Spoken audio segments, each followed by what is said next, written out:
may have noticed on that last exercise that he was skipping and he was side shuffling. And you might say, hey, I've seen that on your DVDs before. But what you may not have noticed was Ryan didn't have any shoes on when he was doing it. Barefoot training is essential, or it's a critical component in the Parisi training system. Think about it. All of the training that you see, all the posterior chain work, upper body work, all the core work, all of that is to develop strength to be delivered into the ground. And what's scary is the one part or the two parts of the body that connect to the ground are the feet.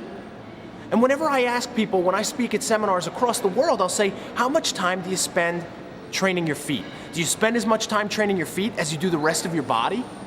And usually people say, whoa, train my feet? What are you talking about? I don't train my feet. You know, I squat, I do things, but you always have shoes on. Now, where my philosophy about barefoot training came from was, part of it was when I was a physical therapist. One of the most difficult problems to remedy were problems like heel spurs or plantar fasciitis or Achilles tendonitis, toe injuries, hallux valgus. These were all things that really I started to see were a result of shoe wear, not because their feet were too strong. So what ends up happening in America is when your feet are a problem, you end up putting on a softer shoe or a brace or orthotics, and it even makes the foot weaker. So physical therapy to me is about making a physical change. If I have a shoulder injury and I want to strengthen it, well, why not if I have a foot injury, I want to strengthen that? And then further, I did research and found that in non-industrialized countries, countries where people don't wear shoes, you don't see the incidence of foot problems.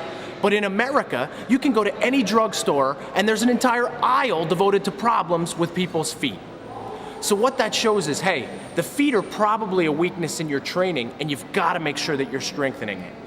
Little things that we work on just to make sure is that, hey, the hands, right? The hands and the feet have almost identical architecture. It's very interesting. And imagine if your hands were incredibly weak, yet the rest of your body was strong. It would still be the limiting factor in things like deadlifts or chin-ups or curls. You wouldn't be able to do them because the hands are weak, so it results in weakening the rest of the body.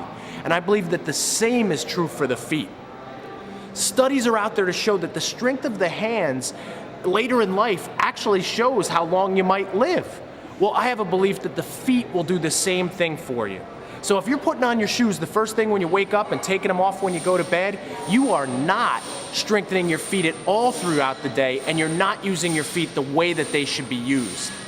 Simple things to do. 1, do all your dynamic warm-ups without your shoes on. Now, that being said, make sure you have a nice surface. We have a great turf surface here. This turf surface is very controlled. There's no holes, there's no broken glass. We can control that. If you can control your surface and it's soft, I'm not talking about hardwood floors or out at high school tracks, I'm talking about a soft surface at first, you should start doing some of the warm-up with no shoes on and work up to all of the warm-up. From there, throughout the day, you should be doing toe crunches, crunching the feet, building the integrity of all those muscles in your feet so that the muscles are handling the forces, you're not hanging from the ligaments. Finally, lunge walks. There's a number of different lunge walks series on this DVD that you're going to see. All of them can be performed without shoes on, and you're going to be amazed with the difference that you see. Because when your feet are stronger and you develop better proprioception, I guarantee not only are you going to run faster, you're going to be less injury prone too.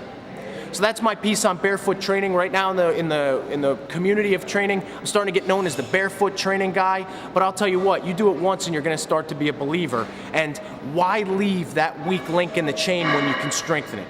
So work your feet, and I guarantee you're going to see differences in speed.